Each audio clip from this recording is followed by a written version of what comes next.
అక్కడ తీసుకున్న నీళ్లతోనే ఎట్లా మేము ప్రయత్నం చేసినాం, ఎట్లా 90% పనులు పూర్తయినాయి, ఎట్లా 10% ఈ 2 ఏళ్లుగా అసలు పని చేయకుండా పండబెట్టినరు. ఇవన్నీ కేసీఆర్ గారు మీకు అర్థమయ్యేటట్టు చెప్పిండ్రు. చెప్పడం మాత్రమే కాదు, కేసీఆర్ గారు ఏమన్నారు, ఆ డిపిఆర్ అంటే డీటెయిల్డ్ ప్రాజెక్ట్ రిపోర్టు ఏదైతే దేని ఆధారంగానైతే మనం అన్ని అనుమతులు తెచ్చినామో దాన్ని కూడా తిప్పి పంపితే 6-7 నెలలుగా కనీసం మాట్లాడే తెలివి లేదు. ఆఖరికి ఆ ప్రాజెక్టుని కుదించే ప్రయత్నం చేస్తున్నావు, తెలంగాణకు ముఖ్యంగా కృష్ణా నీళ్లలో అన్యాయం తలబెట్టే ప్రయత్నం చేస్తున్నామని చెప్పి కేసీఆర్ గారు గర్జిస్తే దానికి సమాధానం చెప్పే సత్తా లేదు. సత్తా లేదు కాబట్టి ఏం చేయాలి, కేసీఆర్ మీద కేసు పెడుతున్నా అని లీక్ ఇవ్వాలి. దాంతో తెల్లారి పేపర్లను కాళ్ళు పట్టుకొని తెల్లారి తాటికాయంత అక్షరాలతోని కేసీఆర్ కు నోటీసులు అని చెప్పి తెల్లారి పేపర్లు రాయించాలి, ప్రజల దృష్టి మల్చాలే. ఇది ఆయన ఉద్దేశం.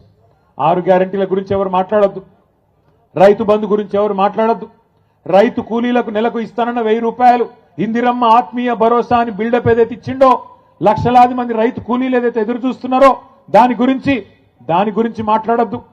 22 లక్షల మంది కౌలు రైతులకు ఇస్తానన్న రైతు బంధు ఎందుకు బంద్ అయింది అని చెప్పి కౌలు రైతులు అడగొద్దు.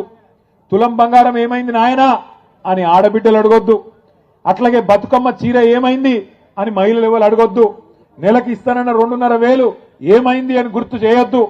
4,000 పింఛన్ అంటివి ఏడవాయరా నాయనా అని పెద్ద మనుషులు అడగొద్దు.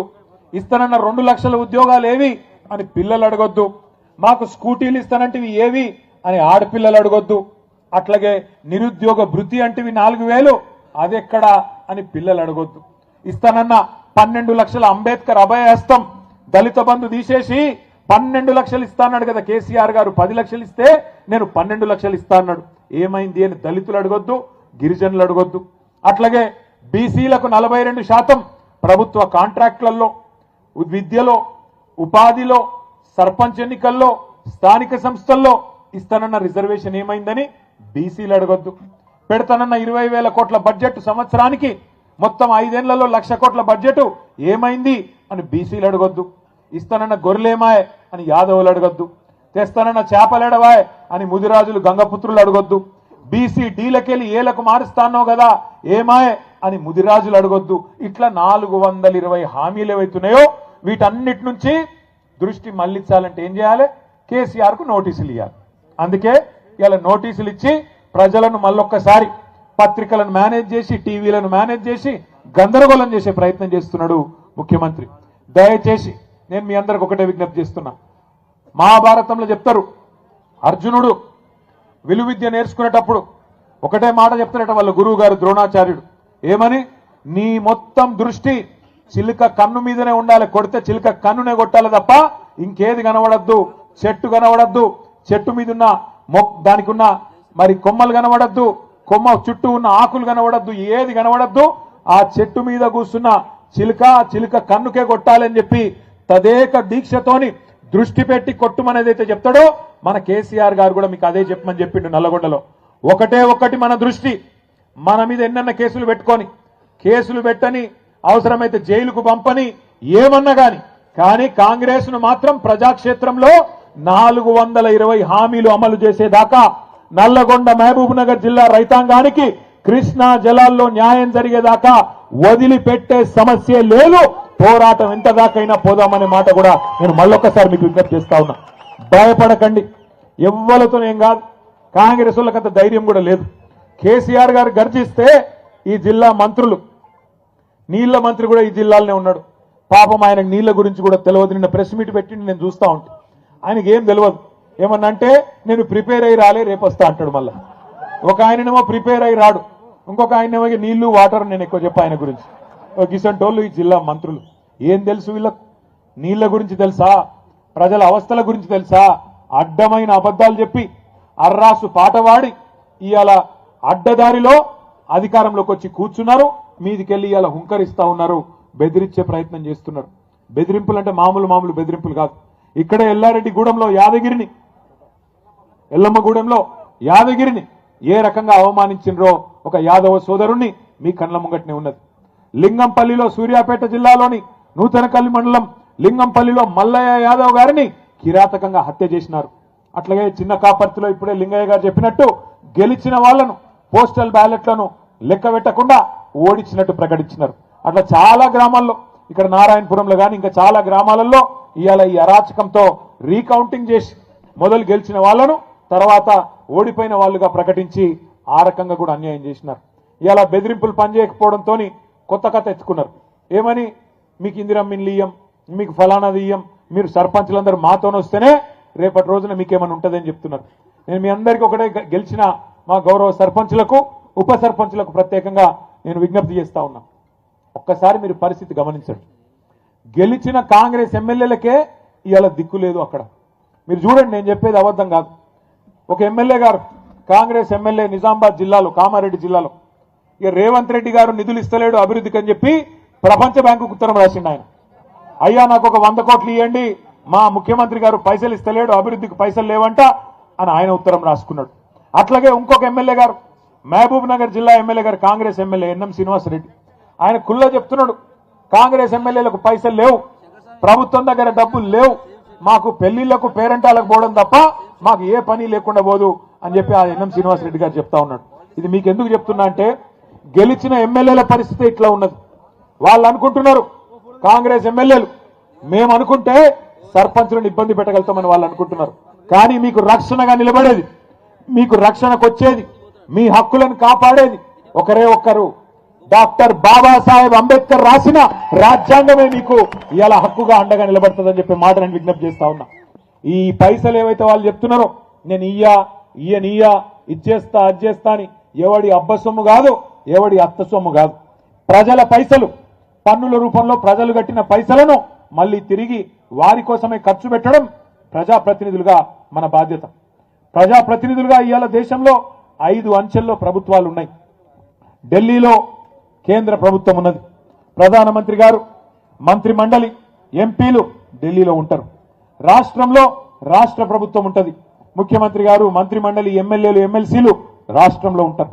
కొద్దిగా కిందికి వస్తే జిల్లా పరిషత్, ఇప్పుడు జిల్లా పరిషత్ లేదు కానీ ప్రభుత్వం జిల్లా పరిషత్ రూపంలో ఉంటుంది.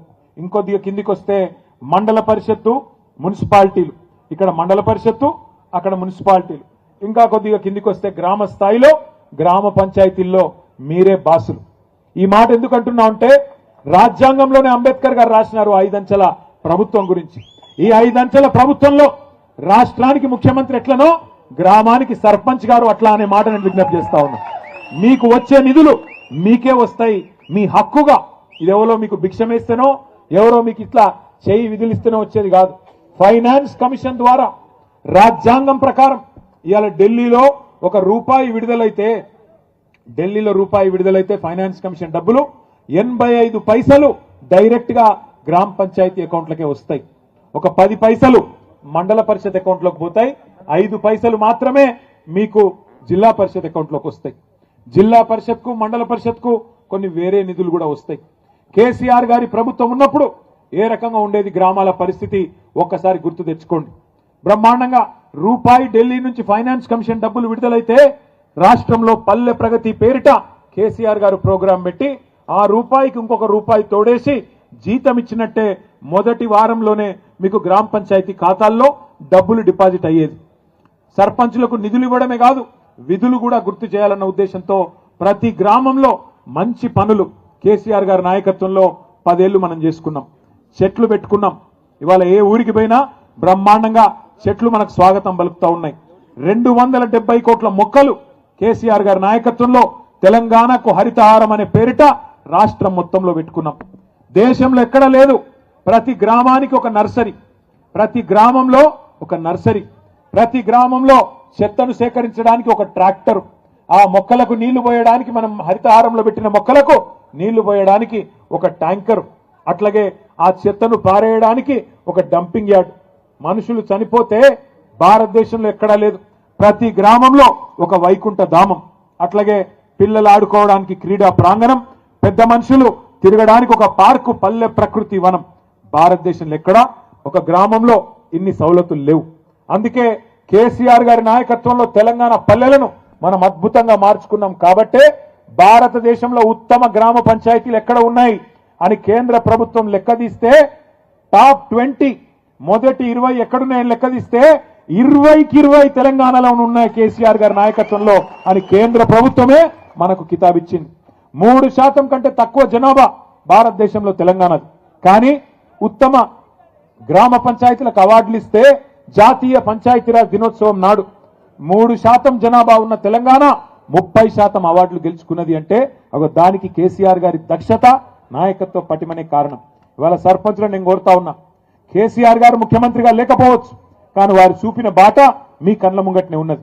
ఊరుని ఎట్లా నడపాలి, ఎట్లా పారిశుద్ధ్యం మెయింటైన్ చేయాలి, ఎట్లా నీళ్లు అందించాలి అని మీకోసం ఊరూరా ట్యాంకులు కట్టిండు. ఒకప్పుడు నాకు బాగా గుర్తున్నది, 2009లో నేను మొదటిసారి ఎమ్మెల్యే అయింది కూడా ఎండాకాలం, ఏప్రిల్ మేలో గెలిచినాం. గెలిచినాక ప్రామిస్ చెప్తున్నా, మీకు నంబర్ నేను చెప్తే ఊరికి పోవాలంటే భయం అవుతుండే. ఎండాకాలంలో ఊరికి పోతే ఎక్కడికక్కడ రోడ్డు కడ్డంగా ఖాళీ కుండలు, ఖాళీ బిందెలు, మొత్తం మహిళలందరూ అడ్డం తిరిగేది.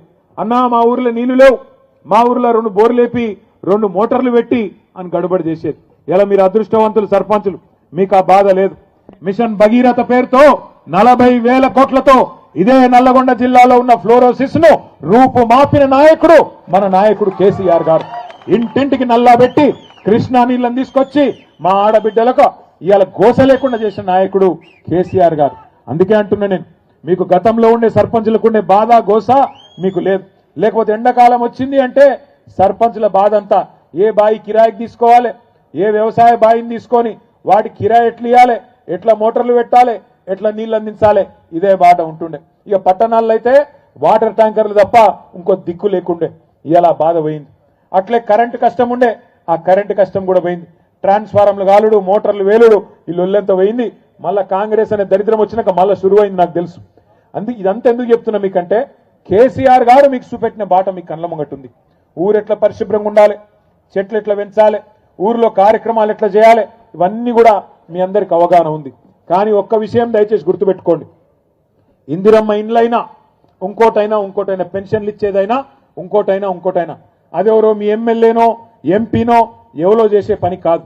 ఆ కార్యక్రమం కూడా మీరే బాసులు. దానికి ఎక్కడ పెట్టాలి లిస్టు? ఇందిరమ్మ ఇండ్ల లబ్ధిదారులది ఎక్కడ పెట్టాలి?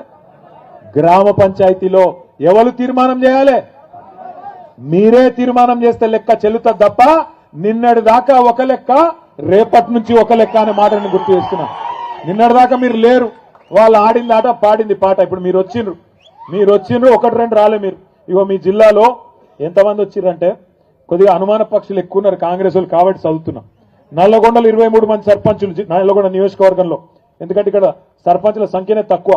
మిర్యాలగూడలో 40, నాగార్జున సాగర్ లో 39, దేవరకొండలో 70, నకిరేకల్లో 27. దేవరకొండలు జోష్ మీద ఉండరా? మరి తాండాలను గ్రామ పంచాయతీలు చేసిందే కేసీఆర్ గారు. ఇవాళ మీ తాండాలో మీ రాజ్యం వచ్చిందంటే మా నాయకులు, మా రవీంద్ర నాయక్ అన్న గాని మా నాయకులందరూ ఇవాళ ఏ ఊరికి ఆ ఊరు సర్పంచులు అవుతున్నారంటేనే దానికి కారణం ఎవరు? 6% నుంచి 10% రిజర్వేషన్ పెంచింది ఎవరు? 3,400 గిరిజన తాండాలు గూడాలు గ్రామ పంచాయతీలు చేసింది ఎవరు? అట్లాగే నకిరేకల్లో 27, మునుగోడులో అవి కలిపిన అవి కలిపితే 42, కలపకపోతే 27. ఎందుకంటే కలిపితే ఆ జిల్లా మన భువనగిరి జిల్లాలో కూడా అన్న కలిపి చెప్తున్నాడు. మొత్తం నియోజకవర్గం 42, ఈ జిల్లాలో వచ్చేటిది 27. మునుగోడులో 43, తుంగతుర్తిలో ఈ జిల్లాలోకి వచ్చేటిది 8. మొత్తం కలిపి 250 గ్రామ పంచాయతీలు ఒక్క నల్లగొండ జిల్లాలో మనం గెలుచుకున్నాం. సాధారణంగా అధికార పార్టీ ఎటుంటే గటే ఓటేస్తారు. ఎందుకు పంచాయతీ అనుకుంటారు ప్రజలు కూడా. ఎందుకంటే మళ్ళా 3 ఏళ్లు కేసీఆర్ గారు మళ్ళీ ఆ ఎలక్షన్లో చూసుకుందాం అనుకుంటారు. కానీ ఈ ప్రభుత్వం మీద ఎంత కోపం ఉందంటే, ఈ ప్రభుత్వం మీద ఎప్పుడు ఎలక్షన్ వస్తుందా, ఎప్పుడు కర్రు కాల్చి వాత పెడదామా అన్నంత కోపంగా ఉన్నారు. ఎందుకంటే ఇటువంటి మాటలు, ఇట్లాంటి ముఖ్యమంత్రిని బహుశా ఎవరు చూసి ఉండరు. మనం కూడా చూసినాం, ఎన్టీ రామారావు గారిని చూసినాం, తర్వాత చంద్రబాబు నాయుడు గారిని చూసినాం, ఆ తర్వాత రాజశేఖర్ రెడ్డి గారు, రోషయ్య గారు, కిరణ్ కుమార్ రెడ్డి గారు, ఆ తర్వాత కేసీఆర్ గారిని, ఒక 6-7 ముఖ్యమంత్రుల్ని నేను కూడా నా కళ్ళతో చూసినా. కానీ ఇట్లాంటి ముఖ్యమంత్రిని మాత్రం నేను జీవితంలో చూడలే. ఏం మాటలు అవి, ఎంత వెకిలి వేషాలు. ఎవరైనా ఒక్కసారి ఆలోచన చేయండి. ఏమయ్యా ముఖ్యమంత్రి గారు, 4,000 రూపాయల పెన్షన్ ఏమైందంటే ఏమంటాడు? నీ గుడ్లు వీకి గోటీలు ఆడతా. మరి మా ఆడబిడ్డలు ఏమైనా 2,500 అంటే నీ పేగులు తీసి మెడలు వేసుకుంటా.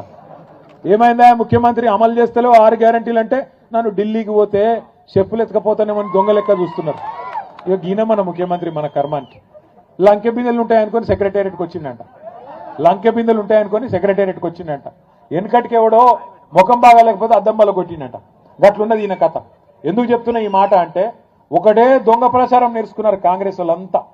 కిందికేంచి మీ దాకా ఊళ్ళల్లో మొదలు పెడితే కాంగ్రెస్ వాడు ముఖ్యమంత్రి దాకా ఒకటే ప్రచారం. కేసీఆర్ అప్పులపాలు చేసిపోయిండు, అప్పులపాలు చేసిపోయిండు, అప్పులపాలు చేసిపోయిండు. ఏడ అప్పులపాలు చేసిండు నేను చెప్తలేను కదా. నిన్నగాక మొన్న బీజేపీ ఎంపీ ఒక ఆయన ప్రశ్న అడిగిండు కేంద్ర ప్రభుత్వాన్ని, కేసీఆర్ చేసిన అప్పెంత? ఎందుకంటే ముఖ్యమంత్రి ఏదో లెక్కలు చెప్తుండు, నిజమా కాదా అని చెప్పి మోడీ ప్రభుత్వాన్ని వాళ్ళ ఎంపీ అడిగిండు.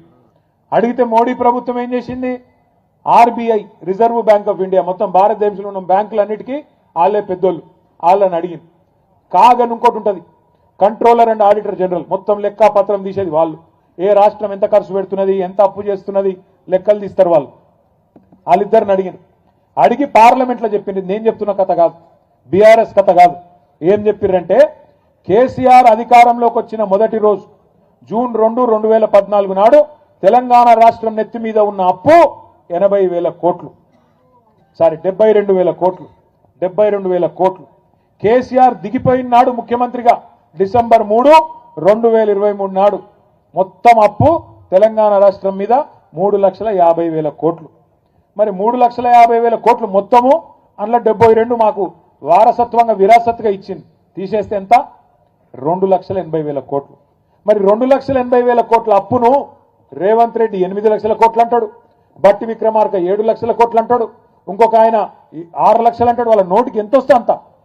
ఇలా కేంద్ర ప్రభుత్వం చెప్పే కాగి లెక్కలు నిజమా, ఈ సన్నాసులు చెప్పే కాకి లెక్కలు నిజమా, ఊరూర చర్చ పెట్టాల్సిన బాధ్యత మన మీద ఉన్నది. అవును, కేసీఆర్ అప్పు చేసిండు, 2,80,000 కోట్లు అప్పు చేసిండు. ఏం చేసిండు మరి అప్పు చేసి? 73,000 కోట్ల రూపాయలు రైతుల ఖాతాల్లో రైతు బంధు రూపంలో టింగు మరి నాట్లేసే టైంకు పడ్డాయా లేవా? కేసీఆర్ ఉన్నప్పుడు 2 సార్లు రుణమాఫీ, 30,000 కోట్లతో రుణమాఫీ చేసిండు. 2 సార్లు లక్ష రూపాయలు. అట్లాగే 93,000 కోట్ల రూపాయలు పెట్టి కాళేశ్వరం ప్రాజెక్టు కట్టిండు. 27,000 కోట్ల రూపాయలు పెట్టి పాలమూరు రంగారెడ్డి ఎత్తిపోతల పథకం బ్రహ్మాండంగా 90% పూర్తి చేసిండు. మీ జిల్లాలో దామెర చెర్లలో విద్యుత్ కేంద్రం, అతి పెద్ద విద్యుత్ కేంద్రం భారతదేశంలోనే, ఇవాళ 40,000 కోట్ల రూపాయలతోని ఇక్కడ కట్టిండు. మీ జిల్లాలో ఒక్క మెడికల్ కాలేజీ లేకుండే, ఉమ్మడి నల్లగొండ జిల్లాలో కేసీఆర్ గారు వచ్చేదాకా ఒక్క మెడికల్ కాలేజీ లేని ఉమ్మడి నల్లగొండలో బ్రహ్మాండంగా 1 కాదు 3, సూర్యాపేటలో, నల్లగొండలో, భువనగిరిలో 3 ప్రభుత్వ మెడికల్ కాలేజీలు, 3 ప్రభుత్వ నర్సింగ్ కాలేజీలు కేసీఆర్ గారు పెట్టిండు. అప్పు చేసిండు. అవును, 1022 గురుకుల పాఠశాలలు పెట్టిండు. 6.5 లక్షల మంది పిల్లలకు ఒక్కో పిల్లాడి మీద 1,20,000 రూపాయలు ఖర్చు పెట్టి బ్రహ్మాండంగా ప్రపంచంతో పోటీపడే పౌరులుగా వాళ్ళని తయారు చేసిండు. 7,000 మంది పిల్లలకు అంబేద్కర్ ఓవర్సీస్ స్కాలర్షిప్ పేరు మీద 20 లక్షల రూపాయలు వాళ్ళు విదేశీ విద్యను అభ్యసించేందుకు 7,000 మంది పిల్లలకు ఇచ్చిండు. అవును, అప్పు చేసిండు. 15 లక్షల మంది ఆడబిడ్డలకు కళ్యాణ లక్ష్మి పేరుతో, షాదీ ముబారక్ పేరుతో మేనమామలాగా పెళ్లి చేసిండు. అవును, అప్పు చేసిండు. 15 లక్షల తల్లులకు కేసీఆర్ కిట్ ఇచ్చిండు. నేను అడుగుతున్న రేవంత్ రెడ్డి, దమ్ముంటే చెప్పు, కేసీఆర్ గారు 2,80,000 కోట్ల అప్పు చేసి ప్రజలను ఒక తండ్రిలాగా కాపాడుకున్నాడు. నువ్వు వచ్చి 2 ఏళ్ళ, కేసీఆర్ 10 ఏళ్లలో 2,80,000 కోట్ల అప్పు చేస్తే నువ్వు 2 ఏళ్లలో 2.5 లక్షల కోట్ల అప్పు చేసినావు. ఏం చేసినావు చెప్తావా? ఒక ఇటుక పెట్టినవా? ఒక కాలువ తవ్వినవా? ఒక చెరువు తవ్వినవా? ఒక మంచి పని చేసినవా? ఒక హామీ నిలబెట్టుకున్నవా? ఏం చేసినావు? దయచేసి చెప్పు ప్రజలకు. శ్వేత పత్రాలు ప్రచురించి దమ్ముంటే చెప్పు. ఇవాళ ఎంతసేపు కేసులు పెడతా, పోలీసులను అడ్డం పెట్టుకొని బతుకుతా, ఎన్ని రోజులు తిరుగుతావు అట్లా? 2 ఏళ్ళు అయిపోయింది, నీ హనీమూన్ పీరియడ్ అయిపోయింది, ఇక అసలు కథ మొదలున్నది. అందుకే కేసీఆర్ గారు మొన్న చెప్పిండ్రు, నిన్నటి దాకా ఒక లెక్క, రేపటి నుంచి ఇంకో లెక్క. నల్లగొండ నుంచే కథన బేరి మోగిస్తాం. కృష్ణా జలాల్లో జరుగుతున్న అన్యాయం మీద నల్లగొండ నుంచే కేసీఆర్ గారు మరి యుద్ధం ప్రకటించబోతా ఉన్నారు. తొందరలోనే మన మునుగోడు దేవరకొండ మధ్యలో ఏదో ఒక ప్రాంతంలో మన జిల్లా నాయకత్వంతో మాట్లాడి అక్కడ ఒక బహిరంగ సభ కూడా ఉంటది. దానికి పెద్దలు కేసీఆర్ గారు కూడా వస్తా ఉన్నారు. మీరందరూ కూడా దయచేసి మరి కథానాయకుల మాదిరిగా కదిలి రావాలని చెప్పి కోరుతూ